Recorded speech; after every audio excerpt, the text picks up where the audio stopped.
Ce qui m'a beaucoup plu, c'est qu'elle n'est pas du tout sur un ton déploratif.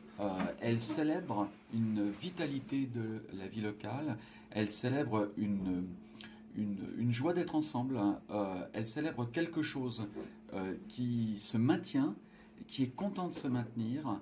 Elle n'élude pas les problèmes, elle sait très bien, cette rubrique, qu'elle parle de gens qui sont déjà assez âgés et qu'il y a vraiment un problème des jeunes au café. Ce problème des jeunes au café, j'en ai parlé à la fin de mon ouvrage. Mon ouvrage se termine d'ailleurs sur la photo d'un enfant qui regarde une porte de café. Est-ce que plus tard, les générations futures continueront à aller au café? Aujourd'hui, le café, je dirais, survit dans sa raison première d'être, c'est-à-dire un lieu de rencontre. Et en ce sens, véritablement, cette rubrique de la République du Centre, cette rubrique derrière le zinc, célèbre des lieux de rencontre, célèbre des gens qui passent et qui ont raison de passer.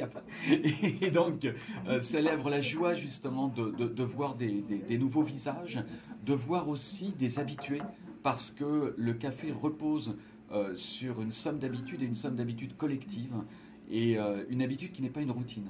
Et donc, c'est justement cette joie dans l'aventure toujours recommencée de l'histoire que l'on va raconter au comptoir ou que l'on va écouter de l'autre, et ce sens de l'écoute de l'autre. C'est justement ce lieu où on peut faire, alors Willy disait que faire l'histoire des cafés, c'était faire l'histoire de France.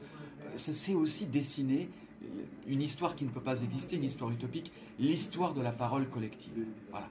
Et ça, c'est absolument démesuré, c'est génial. Et c'est à toutes les échelles.